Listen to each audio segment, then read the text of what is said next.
Então, minha apresentação, eu vou falar um pouco de espalhamento total de uma técnica, uma nova possibilidade para vocês, para estudar materiais. Eu coloquei como exemplo materiais para armazenamento de energia, especificamente dispositivos para armazenamento de energia, mas cada um de vocês pode pensar em materiais desordenados, em nanomateriais, em ordem local. Tá? É mais uma ferramenta que para complementar seu estudo científico baseado em espalhamento de raio-x, tá bom?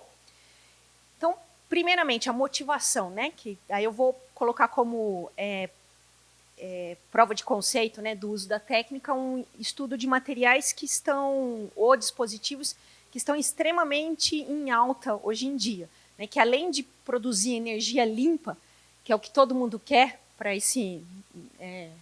essa nova geração, também não adianta produzir a energia se a gente não consegue armazenar ela e usar de maneira controlada. E ninguém sobrevive sem uma bateria hoje em dia e sistemas eletrônicos sem supercapacitores. São dois dispositivos que eu particularmente comecei boas colaborações científicas nessas duas áreas e eu tenho aprendido muito. O que eu quero mostrar aqui? Esses dispositivos eles são feitos por camadas de materiais. Então, no caso da bateria aqui, você tem uma folhinha de lítio, tem um eletrodo que é líquido, e depois você vai ter um catodo que, no geral, vai ser um material de carbono. Tá? E no supercapacitor é muito parecido, né? Você até tem mais de uma camada de carbono. Mas o que é a ideia? Durante um ciclo de carga, acontece uma reação eletroquímica, o lítio migra dessa região para essa, no caso, especificamente de baterias de lítio-ar, e vocês, né, quem acompanha essa literatura já sabe que tem diversos tipos de lítio alguma coisa, nesse caso específico é lítio-ar. Bom, o lítio percorre esse caminho e aqui, nessa superfície carbonácea, ele entra em contato com ar, vira o peróxido de lítio, armazena a carga e depois essa reação tem que ser reversível. E algo parecido acontece aqui com supercapacitores. Bom, para que esses dispositivos eles atendam ao nosso consumo e necessidade, eles precisam ser altamente eficientes, tem diversos problemas aqui a serem resolvidos. Você podia ficar um ano aqui, talvez, enumerando todos esses problemas, e vários pesquisadores estão focados em diferentes problemas, mas tem um que é sempre você aumentar a estocagem de lítio na parte de grafite. E com isso, o que acontece? Então, toda essa superfície aqui de material carbonáceo, tanto nas baterias de lítio-ar quanto nos supercapacitores, tem pessoas colocando diferentes materiais. Então, vai lá, coloca um grafeno, coloca um fulereno, nanotubos de carbono, o mesmo grafite, né? Eu até aqui na escola tem algumas pessoas que já trabalham nessa área. Então, são imensas as possibilidades. E o que a gente precisa no final? Estudar esse material, como ele modifica e como ele opera de maneira a contribuir com a eficiência da bateria ou do supercapacitor. Mas, no entanto, ali voltando agora, né, para um experimento de espalhamento, se eu pego lá minha bateria ou meu supercapacitor e coloco para fazer um experimento de espalhamento na linha XPD, é problemático, porque eu vou obter um sinal desse tipo. Tá? Porque ele não tem... Ele vai ter até algum arranjo quando a gente vai para nanotubo, para fulereno, mas ele não tem um ordenamento a longo alcance, diferente do diamante, né, que assim eu estudo difração de raio-x e eu consigo realmente saber onde os átomos estão posicionados, qual é o parâmetro de rede, diversas informações eu consigo obter aqui com material de ordenamento a longo alcance. Quando eu vou para um material que não tem a difração de raio-x, vamos dizer, convencional, que a maioria de nós conhecemos, ela deixa a desejar. Só que não. Então, a gente tem uma nova possibilidade, que ela não é nova, na verdade, é usar o espalhamento total. Então, eu vou fazer vocês vão ver aqui ao longo da minha apresentação que a gente vai fazer o mesmo tipo de experimento de difração de raio-x, com alguns adicionais na instrumentação, que fazem toda a diferença, mas a partir de um experimento de espalhamento total, eu vou ter a informação do que são as intensidades e os picos de Bragg, né? Então, que estão correlacionados com o ordenamento a longo alcance, mas eu tenho também aquele background, que para muitos de nós que sempre está de olho só na parte de ordenamento de longo alcance, a gente joga isso para fora, para baixo do tapete, né? Põe simplesmente uma função aqui para extrair o background e segue em frente. Se o material é nanoestruturado, ele tem uma ordem local, eu não tenho nada de Bragg e toda a minha informação que estava aqui eu joguei fora. Tá? Bom, com os picos de Bragg, eu posso ter, né, de forma média, né, determinar parâmetro de célula, as posições atômicas como é que fala? Deslocamentos térmicos da minha estrutura cristalina. E tem muitos casos científicos que se resolvem desse jeito, para cerâmica e assim vai. Quando a gente vai para esses nanos ou material desordenado, não, eu tenho que ir além. Então, eu tenho que levar em conta a intensidade do espalhamento difuso, que é onde eu vou ter informações sobre os desvios de longa ordem. Tá? E quem nos ajuda a fazer isso? É PDF, que alguns de vocês também já ouviram falar, que vem de Pair Distribution Function. Como eu falei, não é uma técnica nova, na verdade, toda a parte teórica dela já era sabida há muitos anos atrás. Ela começou a ficar popular recentemente, isso recentemente há mais de 10 anos, por 2 motivos, que vocês também vão ver aqui ao longo da apresentação, vai ficar mais claro. Um dos motivos foi a necessidade. Então, entrou em alta os nanomateriais e materiais desordenados, né? Todo mundo aqui pode ter um exemplo também de uma aplicação de um nanomaterial e a diferença que ele faz em qualquer sistema. Então, precisava-se caracterizar melhor esse tipo de material e o espalhamento de raio-x ele era deficiente. Outra coisa é uma técnica que vocês vão ver um pouquinho para frente também, que ela requer, tem especificações experimentais para eles. Então, ela começou a evoluir mais com síncrotrons de terceira geração. Mas o que é a técnica, então, de distribuição, a função de distribuição de pares?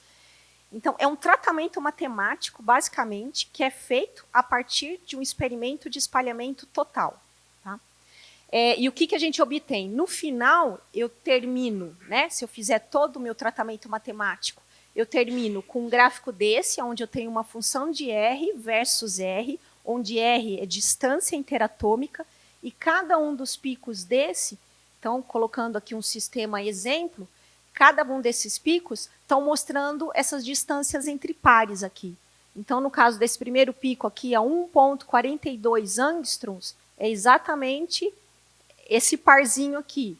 Quando eu vou para o outro verdinho ali, a 2,48, é esse par. E assim por diante. O laranjinha, aqui, um pouquinho... Não, laranjinha... Aqui, ó. Um pouquinho maior. Então, se eu resolvo muito bem, faço meu tratamento de dados, eu chego nessa curva aqui, nesse gráfico, onde ele tem informações sobre a ordem local do material que eu medi. Como o experimento é feito?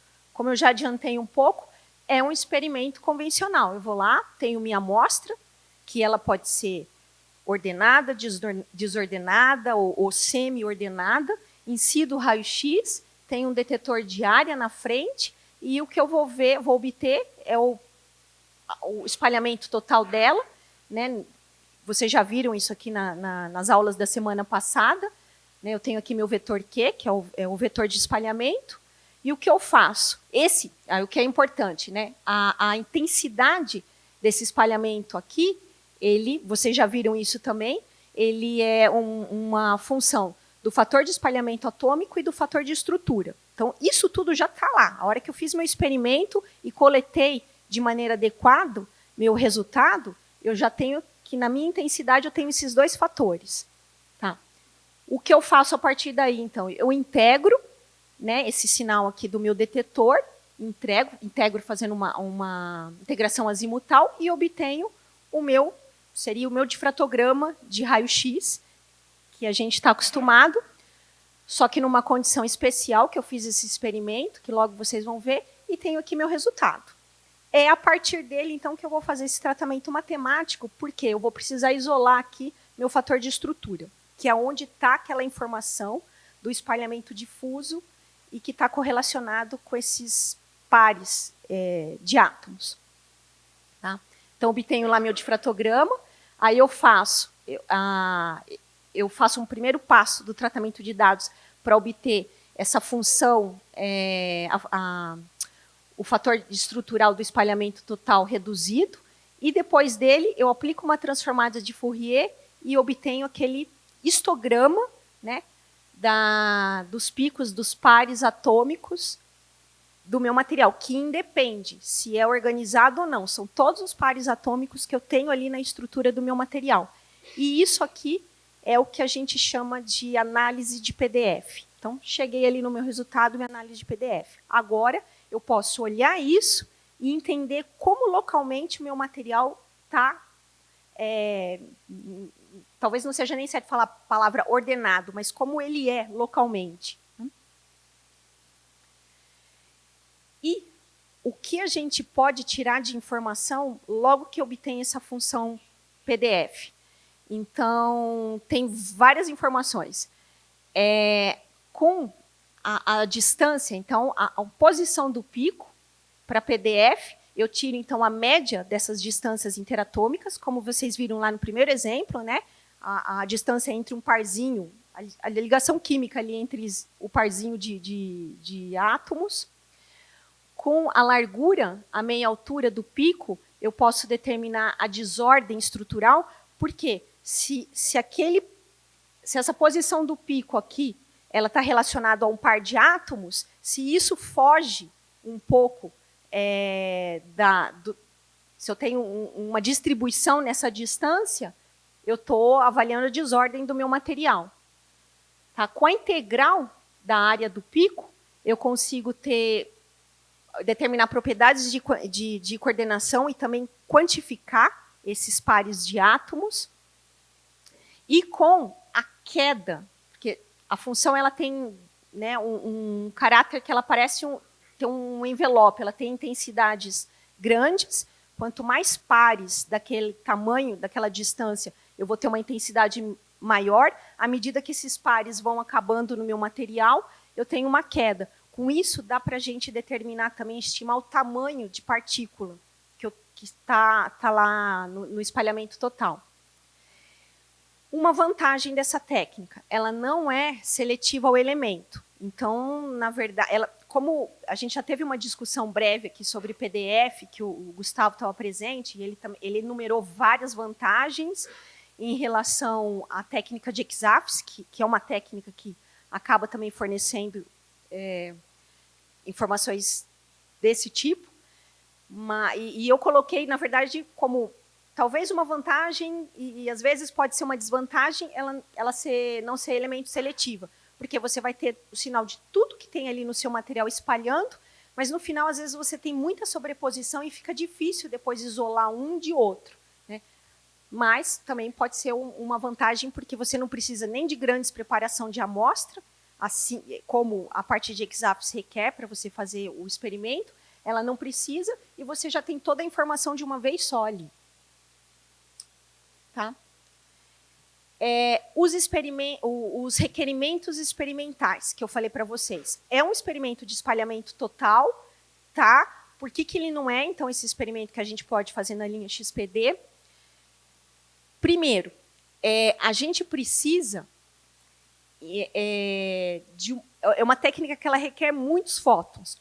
A gente vai pegar o espalhamento total do material que está ali no background. É o espalhamento difuso. E, nesse caso, a gente precisa de grande contagem para poder ser sensível a isso. Então, eu preciso de muitos fótons. Né? A gente está avaliando essa parte aqui, né, do sinal, que é de extrema baixa intensidade. Se eu não tenho muitos fótons, eu não consigo detectar isso precisamente. Tá? E outra coisa também, que a vantagem de você ter muitos fótons, você poder fazer experimentos in situ também. Você pode não estudar só o material estático, mas ele também, com toda a parte experimental que a Daniela citou há pouco. Outra coisa, a gente precisa, então, lembra daquela figurinha que a gente colocou várias vezes, eu coloquei aqui, né, o raio-x incidindo na amostra, e eu tenho um detetor de área ali, e eu estou medindo o quê? O vetor espalhamento. No caso de PDF, eu preciso ter um vetor Q grande. E o ideal seria que fosse até infinito, mas é impossível isso. Então, eu preciso ter um vetor grande, um vetor Q grande. E o que acontece? Aqui é só um exemplo para vocês sentirem como a resolução ela é influenciada pelo tamanho desse meu vetor Q. Então, se eu tenho um vetor Q de 5 angstroms a menos 1, é o vermelho. Então, aquele histograma final que eu obtenho, que tem os pares, né, de átomos no meu material, ele, com um Q baixo, ele fica bastante alargado, é pouco preciso. À medida que eu vou aumentando o meu Q, eu vou tornando muito mais preciso. Então, eu preciso fazer um experimento com alto Q. Como que eu consigo isso? Tem uma maneira. Duas maneiras, na verdade. Eu posso trabalhar com um detetor de área bastante grande, né, para captar ali, né, todo o meu vetor de espalhamento em alto ângulo, mas eu também posso mudar meu comprimento de onda. Então, ao invés de eu usar um comprimento de onda grande, eu uso ele pequenininho. E que comprimento de onda é o inverso da energia. Então, eu uso energia. A minha linha de luz ela tem que operar numa energia alta. Particularmente, os artigos de PDF hoje, que conseguem uma resolução boa para a grande maioria dos materiais, eles dizem que a gente tem que obter, então, a minha curva de espalhamento total acima de 45 keV. Então, é uma limitação hoje do VX. A gente não tem nenhuma linha de luz aqui que vai até 45 keV. Depois, eu preciso de muitos fótons. A gente tem aqui, como vocês já ouviram falar, é um síncrotron de segunda geração. Estamos indo para o Sirius, quarta geração, com uma quantidade imensa de fótons. Então, por isso que, no nosso caso em particular, é o Sirius que vai possibilitar a gente colocar de maneira mais abrangente essa técnica à disposição de vocês, tá? E hoje ela tem limitações. Não vou dizer que nunca foi feito aqui, porque foi na linha XDS, que é uma linha de Wigler, então ela já está no síncrotron de terceira geração. É a linha do VX que tem característica de síncrotron de terceira geração. A energia lá já vai até 30 keV, e ela já tem uma quantidade de fótons pelo menos 1000 vezes maior do que a gente tem aqui. Então, alguns experimentos de PDF já foram feitos lá, mas vai ter sempre uma limitação do que você vai estudar, como é a ordem local do seu material, o quão complexo é o seu material. Então, aqui também justifica de novo por que PDF, embora a teoria já existisse há anos, ela se popularizou mais recentemente, porque o desenvolvimento instrumental veio mais recentemente e a necessidade de estudar sistemas desordenados também foi um boom nos últimos anos. Aqui é só uma imagem da parte experimental, para vocês verem que é relativamente simples, e pode por diferentes ambientes de amostra. Por exemplo, aqui eu sei que é complicado de ver uma figura assim para quem nunca viu de perto, né?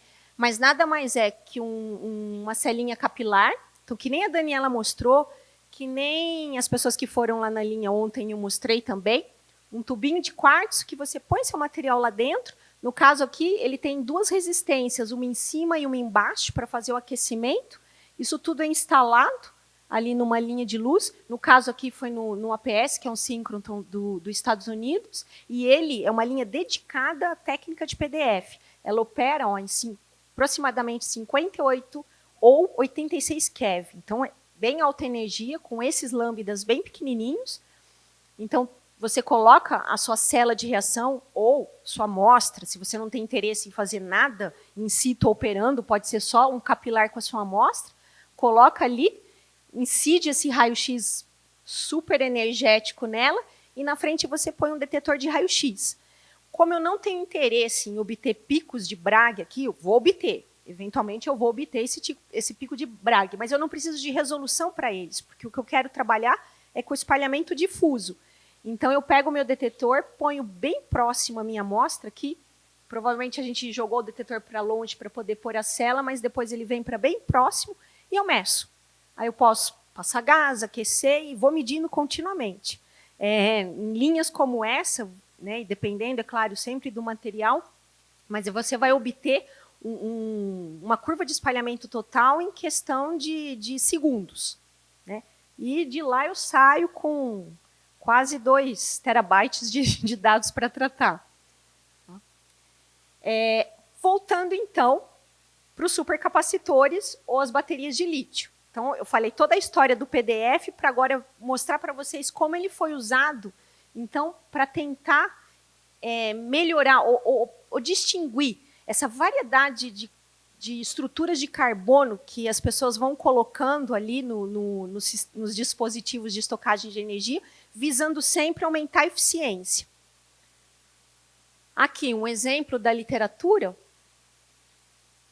E o que tem? É um difratograma de raio-x de material de diferentes tipos de carbono. Então, tem o meu carbono grafítico, né, aquele carbono ativo que a gente compra, folhas de grafeno, tem nanotubos de multiparede, aqueles que se enrolam várias vezes, ou de uma parede só, ou carbono mesoporoso. Tudo carbono com diferentes morfologias. E o que eu tenho para difração de raio-x convencional? São esses aqui os picos. O que eles me dizem sobre a estrutura local deles? Quase nada. Na verdade, nada, porque eu vou ver se ele é mais ordenado, que é o que eu consigo distinguir aqui, ou menos ordenado. Tá. Só que eu preciso ir além disso. Eu quero saber se ele vai permear ou armazenar melhor meu lítio. Então, esse artigo em particular pegou esses mesmos carbonos e fez análise de PDF. Então, no fundo, é que ele não fez 2 experimentos, ele está só mostrando o que seria o resultado do espalhamento total aqui, e depois do tratamento de dados para obter a função PDF. E aqui para todos eles. Já de cara vocês veem, nossa, quantas oscilações. Cada uma dessas oscilações, então, né, se bem coletado o dado, ali em Q alto, com alto fluxo, ela está representando aquele histograma das distâncias entre pares de átomos. Então, vocês já começam a ver que eles têm distinções grandes e ali. E o que eu posso inferir é sobre a ordem local. Então, já logo de cara, olha, eles conseguem medir, eu acho que eu pus aqui a explicação. Esses primeiros piquinhos aqui, nada mais são que essas distâncias interatômicas entre um carbono e outro, nos anéis de carbono, de qualquer um deles. Então, bem localmente ali, o que você tem? Sempre um carbono interagindo com o outro e formando um anel hexagonal. Então, ó, o PDF acaba determinando essas distâncias para cada um. Agora, pensa, o potencial disso, se eu altero alguma coisa aqui, eu tiro um carbono, ponho um outro átomo, tem uma pessoa aqui que trabalha com crescimento de nanotubos a partir de sódio, né? Imagina, e ela quer entender isso, se o sódio interage ou não com o nanotubo, onde ele está na hora que ela cresce. Ele pode, de repente, fazer parte dessa estrutura. Então, essa distância vai mudar, porque já não é mais carbono-carbono, é carbono-sódio. Né? Então, esse é um potencial da técnica. Outra coisa, que logo de cara, assim, isso sem eu fazer um tratamento de dados mais, refinar isso tudo. O que acontece? Vocês veem também que as oscilações, tem umas que morrem logo e outras que vão lá longe. Isso, então, tem a ver com a quantidade, né? E quantos pares eu tenho ali no meu material. E aí fica bem distinto. No caso de carbono mesoporoso ou nanotubo, eu tenho lá minhas oscilações e logo termina. Quer dizer, eu já não tenho mais pares de átomos. Ele completamente desordenou. E eu posso até dizer mais ou menos o tamanho desses clusters ali. Né? Termina aqui. Quando eu vou para os nanotubos, isso vai um pouco além. Eu tenho multi-all, então eu vou ter vários pares ali que estão interagindo, porque ele está todo dobradinho. A folha de grafeno já não, ela é um material bidimensional, amplo, então eu vou ter ordenamento até longe. E o carbono grafítico, na verdade, ele é tão desordenado, você só tem esses anéisinhos todos soltos ali, que todos os pares estão influenciando. Então, só de uma análise breve, assim, eu já consigo diferenciar meus carbonos, né? E ainda inferir sobre a parte local dele, o tamanho do ordenamento ali em termos de nanoestrutura. Segundo, eu não fui muito além no artigo aqui para apresentação, que eu achei que realmente não fosse dar tempo, mas eles acabam determinando que esses carbonos aqui mais desordenados são os melhores para poder fazer os dispositivos de armazenamento de energia. Tá? Um outro sistema que eu achei bastante interessante é esse, um trabalho que eles estavam tentando, então, colocar esses fuleirenos, também nas camadas ali das baterias, ou essa estrutura carbônica aqui, que eles chamam de dendritos, se eu não estou enganada, alguma coisa desse tipo. E a mesma coisa, você faz lá um experimento de espalhamento total, e aqui só estou graficando, então, o vetor de onda em função da intensidade. Eu olho os dois, sim, esse aqui parece que tem picos mais definidos, ele parece ser mais ordenado que esse outro. E realmente, né, se a gente olha a imagem, sim, eu tenho lá minhas bolinhas todas ordenadas, empilhadas, e esse aqui, não sei muito bem sobre ele. Parece ser desordenado. Quando foi feito o tratamento para obter a função PDF, aí começa a revelar coisas mais sobre o ordenamento a curto alcance. Então, primeiro aqui o pico, que é exatamente as ligações carbono-carbono, que estão lá nos anéis hexagonais do carbono, que as duas estruturas têm. Né?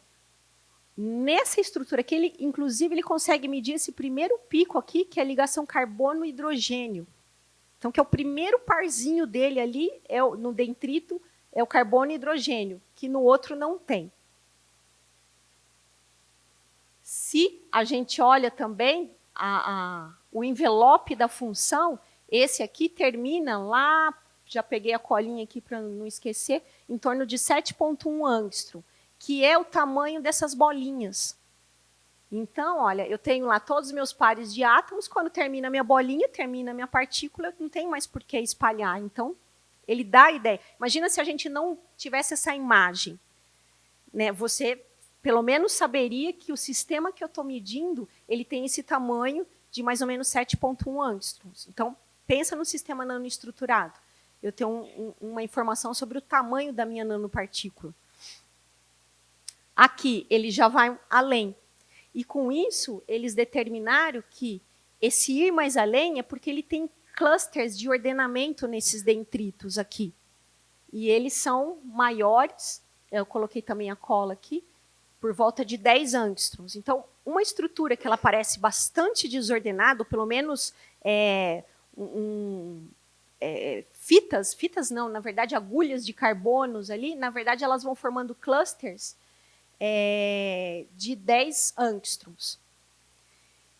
E qual que é a ideia que eu falei? Essa técnica você pode fazer in situ. Imagina, depois, eu estou dentro do meu dispositivo, eu ponho um lítio, eu faço um processo de carga e descarga, e eu posso, a partir, então, das análises de PDF, ver essas variações e inferir sobre o que está acontecendo ali da ordem local do meu material. Tá bom? Foram 2 exemplos simples que eu coloquei, pensando nas pessoas que trabalham com carbono, os grupos que eu colaboro, eles têm esse interesse também.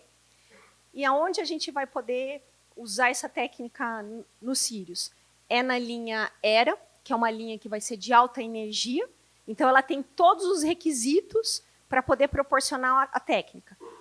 Eu acho que eu coloquei alguma informação bem básica, não vou explicar a ótica da linha, mas, a princípio, essa linha vai operar em 3 energias, 45, 62 e 120 keV. Então, eu vou ter alta energia, pequeno comprimento de onda, eu vou atingir Qs bastante grandes, vou estar nos círios, fluxo é o que não falta lá, e a gente precisa acoplar um detetor de área na frente daquele meu experimento de espalhamento total, que é para poder captar todo esse sinal. Tá? O que eu não falei, eu mostrei algo bastante simples, o potencial da técnica, e exemplos que você, só de obter a sua função de PDF, você já tira alguma informação do seu material. Mas isso não é tudo. Para sistemas mais complexos, quanto mais a fundo você quer ir, tem todo um tratamento de dados. Depois que eu obtive a minha função G de R por R, eu posso fazer a simulação disso e obter, principalmente quando eu tenho o sinal de diferentes centros ali, diferentes nanosistemas na minha amostra. Para isso, aqui eu coloquei muito antigo, é um software aberto que ele faz aquela integração azimutal de um detetor de área, mas hoje tem coisas mais modernas, inclusive desenvolvidas aqui no laboratório, no grupo do Narciso, que é bem melhor que isso. Mas depois que eu fiz então minha integração azimutal, eu posso usar um programa que também é aberto para obter ali meu espalhamento total, e depois do meu espalhamento total, eu posso obter minha função de G de R por R e fazer a modelagem. Para essa modelagem, hoje tem alguns softwares abertos, né? Tem um deles aqui por Monte Carlo Reverso, e você consegue determinar todos os pares que você pode ter ali no seu material, de várias estruturas. É claro, quanto mais complexo o seu material, mais complexo vai ser o seu tratamento de dados. Tá? Então, a gente tem que ser consciente disso. Eu ia parar por aqui, mas como eu acho que eu tenho mais uns minutinhos, eu vou mostrar só mais 2 slides, que é um outro exemplo, na verdade, para quem viu a celinha capilar ontem lá na minha linha, é um outro também, uma celinha capilar, também é um outro experimento de PDF que eu fui fazer no SRF. Uma coisa importante que eu não coloquei aqui foi um esquecimento meu. Sempre que você vai fazer um experimento de espalhamento total, você vai fazer ele 2 vezes. O mesmo experimento.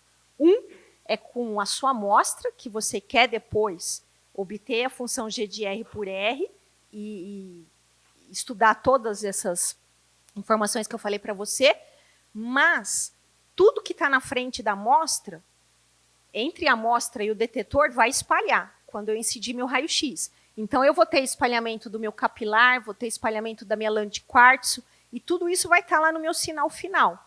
Para que eu não leve, vamos dizer, esse lixo para frente, eu tenho que repetir meu experimento com tudo, menos a minha amostra, e no final subtrair, porque aí eu levo só o sinal da amostra. Tá? Esse artigo aqui, eu coloquei ele, na verdade, só para uma motivação para vocês. São poucos artigos que tem na literatura fazendo isso, mas vai ser um outro ganho dos círios. Que todo mundo aqui falou várias vezes, o feixe dos círios, né, a imitância, ele é muito pequenininho, ele tem microns ali. Bom, da onde a gente pode tirar vantagem disso é um exemplo que esse grupo fez. Aí já não é mais com materiais de armazenamento de energia, volta no assunto que a Daniela discutiu, que é catálise. Olha só o que eles puderam fazer, que hoje as imagens dizem mais do que qualquer difratograma ou espectro, né? Então, a gente pode fazer o mesmo experimento, colocar ali um catalisador, uma amostra, numa celinha capilar, passar gás, aquecer, que foi o que esse grupo fez. No caso, que eles tinham interesse, são catalisadores de cobalto, e eles fizeram uma reação que chama Fischer-Tropsch, que é uma reação bastante em alta para a partir de CO, é isso? CO e hidrogênio, você chegar em compostos orgânicos. A ideia é que um dia chegue até na gasolina, né? Bom, então, eles fizeram o experimento e eles fizeram uma tomografia, então eles podiam rodar essa amostra e eles foram obtendo, eu coloquei aqui, vamos ver se a gente enxerga, que eu nem... Olha, eles tinham um feixe bem pequenininho, acho que não fala, ou eu não coloquei. Bom, eles tinham um feixe bem pequenininho, eles fizeram 60 translações da amostra e em 3 graus de rotação para obter uma imagem tomográfica, mas tudo com o contraste dele foi feito por espalhamento total. Tá? No final, ele resultou com, eu coloquei em algum lugar aqui, 4.200 difratogramas. E com esses 4.200 difratogramas, é como se fosse pontual. Eu estou num pontinho da minha amostra e obtenho um difratograma. Vou para outro pontinho da amostra e obtenho um difratograma. Com isso tudo, eu posso recuperar a imagem ali do meu catalisador, que estava na forma de pastilha, dentro desse reator. Tratando esses 4.200 resultados aqui de espalhamento total, ele pode fazer tanto, depois determinar com computação, esse gráfico de cores, onde tem a variação do cobalto em diferentes estruturas cristalinas. Ele fez isso por difração de raio-x e fez por PDF. Tá? Então, a gente também pode usar essas técnicas, que a gente chama elas de técnicas de bulk, né? de grandes volumes, de maneira bem pontual, para uma região bem pequenininha, obter muitos dados e fazer uma análise computacional e reverter numa imagem, onde a gente acaba num sistema 2D, vendo como varia o cobalto no meu catalisador, ou a estrutura cristalina, ou a ordem, a desordem, o sistema nanoestruturado no meu reator. I don't remember, and I think that I didn't put, but it was performed at the ESRF, probably in ID 15. I think it was 68, Kev. Tá bom? E com isso, agora eu volto no meu slide de finalização. Obrigada.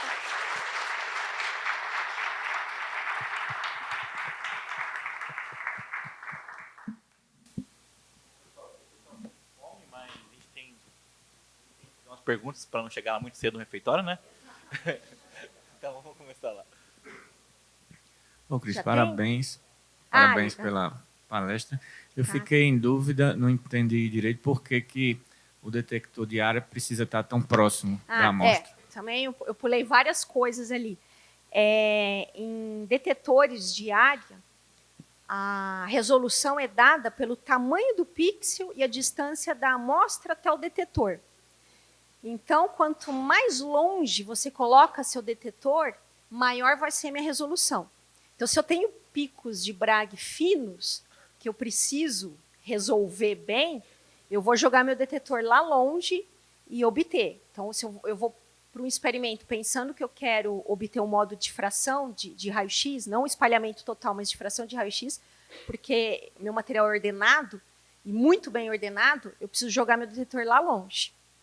Agora, se o meu material, o que eu estou interessado não é nesse ordenamento a longo alcance, é na ordem local. Aí eu não preciso de resolução, eu ponho o meu detetor para frente, que ele vai me ajudar também em pegar esse Q grande, né?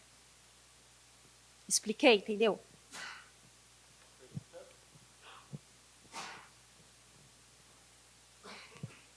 Obrigada, é bem interessante, bem empolgante pensar em estudar materiais amorfos e também nanocristalinos, né, que a gente não enxerga em difração. E minha pergunta é justamente assim sobre difração. Eu sei que a gente está tratando mais sobre o nível de energia que a gente tem aqui no UVX ou vai ter no Sirius, mas quando eu olho ali um background, eu sempre tento saber o que dá para tirar de informação dali. Então, eu queria que você comentasse um pouco sobre justamente isso, se mesmo na difração onde eu estou vendo ali o background, se eu posso, não sei, tem a equação de Ehrenfest, outras equações que dizem que a gente pode extrair alguma informação daí, mas... Tem, até... Porque a parte do background, a gente normalmente, né, então, se está tratando num material que tem várias fases, você olha isso e fala, ele tem a contribuição de uma fase amorfa aqui. É o que geralmente a gente pensa. E hoje os softwares de refinamento Rictveld dá até para você quantificar a contribuição do seu amorfo na sua fase cristalina. E eu Não sei, talvez o pessoal que trabalha... Por mim, você para por aí, porque não tem muito mais o que dizer, né? Eu tenho que tomar um cuidado também, porque nesse background aqui também tem toda a parte de espalhamento incoerente, espalhamento de coisas que vão estar lá entre o feixe de raio-x e a amostra. Então, eu tenho que tomar cuidado com isso. A partir do momento que o meu experimento foi muito cuidadoso e eu não tenho nada de espalhamento incoerente ou espalhamento de coisas que eu não quero, a não ser a minha amostra, aí eu olho, tem uma fase ali amorfa e só. Eu não consigo ir muito mais além. Mas a gente sabe que tem. Posso só complementar? A informação de espalhamento de estruturas que não têm ordem de muito longo alcance acabam ficando misturando e coisas não bem desordenadas, mas coisas que não têm ordem de longo alcance acaba misturando e distribuindo ao longo do padrão de espalhamento. Então, tem picos de coisas ordenadas e tem uma informação que está meio distribuída, que é um espalhamento difuso. Com técnicas de coerência, pode recuperar isso, e mesmo feixes não coerentes, recentemente, há uns 2 anos atrás, tem um grupo de pesquisadores que conseguiram melhorar a resolução em cristalografia de proteínas, simplesmente utilizando a informação que está lá no que a gente chama de background, que é o espalhamento difuso. Então, como os cristais, principalmente proteínas, não estão muito bem ordenados, você tem muito formando... Como é que chama isso? Não é fractal, é um mosaico. Ele forma como um mosaico, assim, ele é quase periódico, mas e a informação esconde lá no espalhamento difuso e você consegue, hoje em dia, recuperar isso. Então, tem muita informação lá embaixo do que a gente chama de background. Você me trouxe outra pergunta agora. O que a gente pode esperar nesse, não em PDF mesmo, mas nesse tipo de análise de background mesmo, com uma fonte coerente? Será que a gente vai conseguir melhor resolução dessa? Quando você tem estruturas ordenadas, você consegue fazer e uma fonte incoerente. Então, sua estrutura é coerente, sua fonte é incoerente, você consegue usar métodos que você pode recuperar a fase e resolver sua estrutura. Tem métodos diretos de cristalografia que permitem fazer isso. Quando você tem uma estrutura incoerente, por exemplo, uma célula, uma coisa que não tem uma estrutura periódica ordenada de longo alcance. Você usa o fato da radiação ser coerente e você recupera informações de lá, tanto para o espaço real ou para o espaço recíproco. Você consegue recuperar fase e tirar bastante informação do que normalmente a gente chamaria de espalhamento difuso, background ou qualquer coisa. Lembra da apresentação do Guilherme, da Aline, da Carla? O que elas estão fazendo exatamente? Usa uma fonte...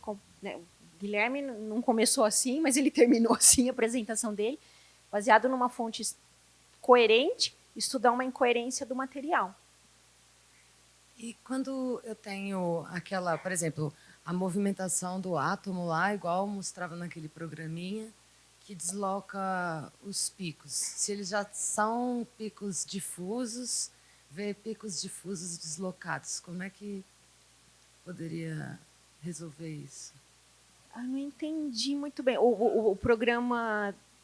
O da Flávia lá, do Antônio, que você pode movimentar o átomo ali dentro da célula unitária e aí movimentar os picos. A gente acaba fazendo isso aqui, né? Se você comparar um difratograma de raio-x que você obteve em 8 keV, que é o comum do equipamento de bancada. Não sei se você já viu isso.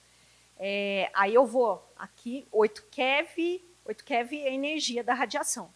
Acaba resultando num lambda de 1,54 angstroms, que é o que a gente mais usa no laboratório, que é a radiação K-alfa do cobre. Aí eu tenho lá meus picos de difração e tenho meu amorfo, que vai estar distribuído ali, em função daquele ângulo de seno de θ. Quando a gente vai para mais alta energia, o que eu faço, eu jogo isso tudo para... Eles acontecem em ângulos menores. E é assim que eu consigo atingir mais altos que. Então, eu vou ver os mesmos picos, só que mais comprimidos e mais para baixo ângulos. Por quê? Você viu, eu não mudei meu material. A estrutura dele, o que ele é internamente, como os átomos estão distribuídos ali, aqui, eu não mudei meu material. Peguei esse mesmo material, A única coisa é que hora eu incidi com feixe de raio-x de menor energia e hora mais alta energia. O meu resultado é o mesmo, só que o difratograma que eu obtenho, um vai estar mais espaçado e o outro vai estar mais comprimido. É isso. É a mesma, mas essa, assim, por exemplo, é porque o PDF seria a repetição exatamente dessas distâncias. Não, o PDF ele vai ver isso aqui, ó, esses pares de átomos. Eu tenho esse par de átomo azul, esse azul. Em picos que vão se. Isso, aquele histograma que eu obtenho. Agora, quando eu mudo essa distância, eu estou mudando esse deslocamento. A posição do pico. Vamos dizer, meu material ele está. Como é que eu vou dizer que ele está assim, como é que eu vou identificá-lo dentro de um background, sendo que ele está deslocado, tipo isso? Eu não vou saber, olhando só o background, eu não sei nada disso.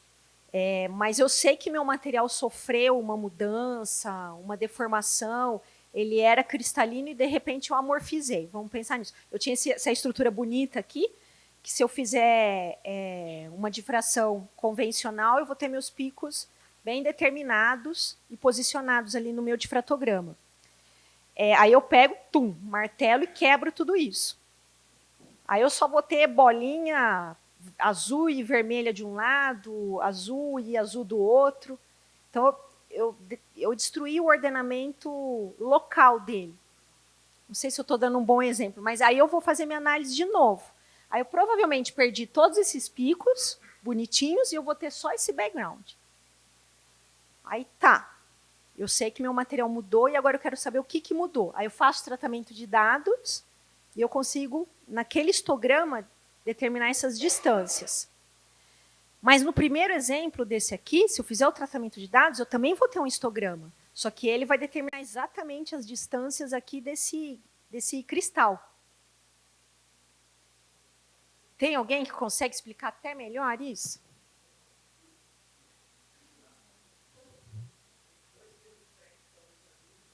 Fala.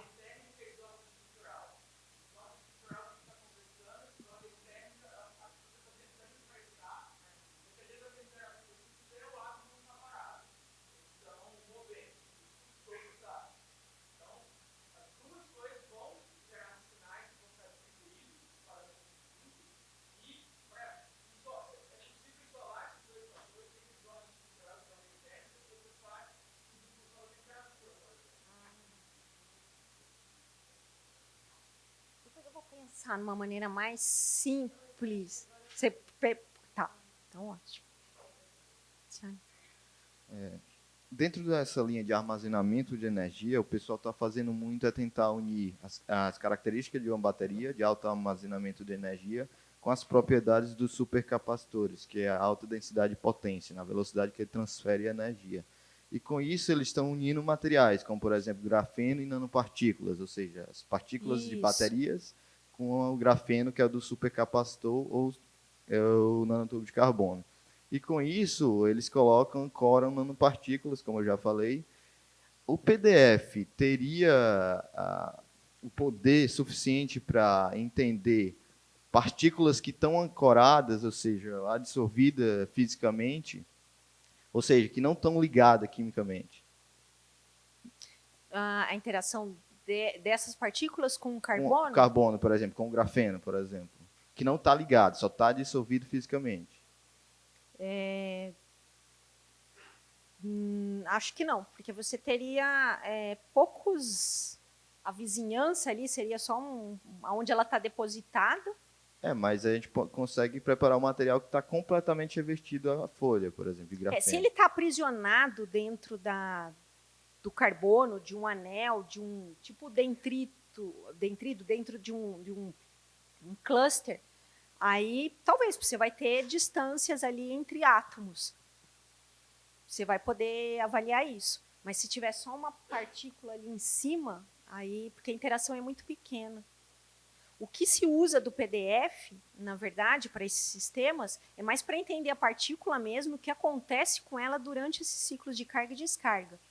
Né? Se elas, por exemplo, átomos de carbono, se elas viram carbetos durante um processo ou outro, se a hora que o lítio passa, elas também reagem com lítio e viram um outro composto. Então, isso sim se estuda bastante.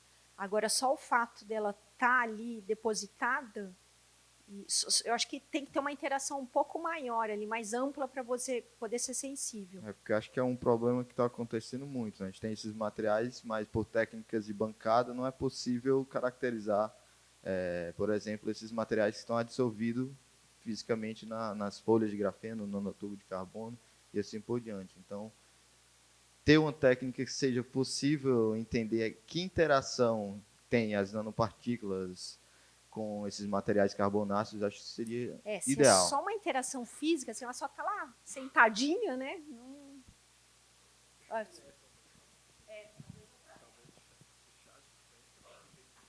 Técnica de espectroscopia talvez te ajude, mas isso é um problema geral de pegar um problema científico igual você está descrevendo e tentar formular uma pergunta científica que pode responder com síncrotron. Então, no seu caso, talvez, eu quero saber quando eu pego essa nanopartícula e coloco ela na superfície de um material, se eu tenho alterações estruturais nos átomos da superfície, ou alterações na estrutura eletrônica da nanopartícula. Então, tem várias técnicas que podem responder isso, e é uma questão um pouco, quando você está olhando, medindo para a nanopartícula, para a relação superfície-volume. Então, só os átomos da superfície vão interagir, então a alteração só lá. Para partículas muito pequenas, 1, 2 nanômetros, provavelmente você tem alterações grandes na média dos átomos. Aí você poderia ver partículas muito grandes, de 10 nanômetros, que aí é um pequeno percentual das partículas vão sofrer uma alteração estrutural quando interagem, você tem menos. Mas talvez tenha interações eletrônicas fortes, tanto no grafeno quanto na partícula. Então, é uma coisa de tentar fazer perguntas e hipóteses que o síncrotron possa responder. Mas, com certeza, tem várias técnicas que podem resolver esses problemas.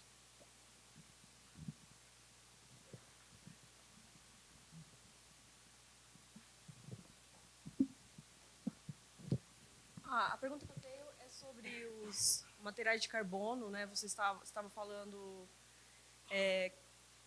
que a técnica de PDF está medindo distâncias interatômicas. Então, tem como eu saber, por exemplo, se eu estou intercalando um material ou se eu estou, de repente, ligando esse material? Por exemplo, tem a folha de grafeno. Se ele está na folha ou se ele está entre os planos, por exemplo.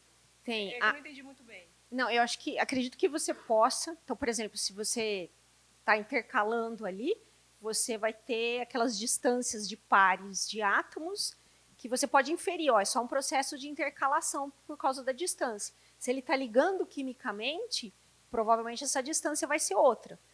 Talvez não seja tão simples, você vai ter que fazer uma modelagem. Então, pegar a primeira situação, se eu tenho ali meu mundo perfeito, onde eu tenho todo um processo de intercalação, e aí eu obtenho, teoricamente, minha curva de PDF para esse material teórico e perfeito. E aí eu faço a outra para o outro caso. Então, ligou quimicamente.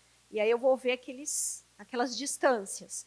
E aí eu tento associar com o meu dado experimental e ver qual se enquadra melhor. Porque também, imagina, eu posso ter até misto de tudo isso. Pode acontecer. Então, a gente fala o potencial da técnica, onde ela pode ajudar, mas ela também tem limitações e uma pode ser o tratamento de dados, que fica muito complexo. Mas, a princípio, poderia fazer assim. Você modela baseado em sistemas bem comportados e resolvidos, que aí você tenta ajustar com o seu experimental. E deve ser diferente. Se você tem só intercalação, né, você deve, sei lá, aumentar a distância entre uma primeira camada e a segunda, né? Suponho isso. Agora, se liga quimicamente, a distância dos pares vai ser outra. Só mais uma pergunta. Por exemplo, se eu também estiver tratando um carbono para fazer ativação nele, ele vai começar a ter distâncias diferentes e poros, essas coisas assim. Isso será que detecta também? Eu vi que você fez vários... Isso, se ele perde o ordenamento, né, você tem uma partícula de carbono ali. Ele começa a ter distâncias diferentes, é isso? O meu envelope vai cair antes se ele eu formei um sistema menorzinho. Se os meus pares de átomos que eu posso ter naquele sistema, eles são mais limitados. Eu vou ver sim essa diferença. Tá bom, obrigada. Aqui. Uma pergunta mais técnica. Quando você projeta o padrão de difração no seu detector, qual é a proporção do feixe que não espalha? Quer dizer, ele é muito intenso no detector, ele chega a ofuscar o contraste, assim, saturar o contraste, a ponto de você perder as informações de mais baixo ângulo. Essa é a primeira pergunta. E depois sobre o que você precisa, eu acho que você comentou, mas eu não peguei jeito, para fazer essa simulação de PDF. É o fator de espalhamento atômico, o fator de estrutura também? Fator de estrutura. Eu vou começar pela segunda, porque a primeira talvez eu não seja a pessoa mais indicada para responder. Vou dar meus palpites aqui depois. A primeira é o fator de estrutura. Na verdade, o que você está fazendo é um experimento de espalhamento, assim como você faz para obter as difrações de Bragg. Então, toda aquela física que foi mostrada aqui, ela está lá. Só que depois, para pegar essa parte do espalhamento difuso, é o fator de estrutura atômica. Então, a gente modifica, né, a nossa equação ali para pegar o fator de estrutura atômica, do espalhamento total. É isso. Do primeiro dos detetores, na verdade, a evolução também dos detetores, eles estão cada vez mais sensíveis, né? E aí você realmente quer, com poucos fótons chegando nele, você tenha um bom sinal. E tá isso? Então, a qualidade do detetor influencia muito. É por isso que ele é um dos equipamentos mais caros numa linha de luz. Eles Porque não... tem alguns padrões de difração que a gente vê um protetor assim, daquele feixe central. Né? Porque senão ele cria... Vou queimar meus pixels do detetor se eu for com feixe. Imagina se eu estou com um feixe de 120 kV num detetor, né, numa camadinha ali fina de silício. Eu derreto, eu acabo com o meu silício. Então, você tem que evitar o feixe direto.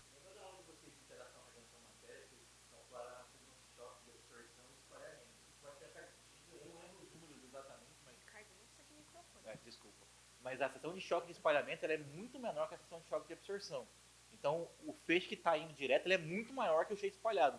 Depende do PDF da difração. É o cálculo de seção de choque. O processo de espalhamento ele vai cada vez mais fraco em baixa energia. Em alta energia, desculpa.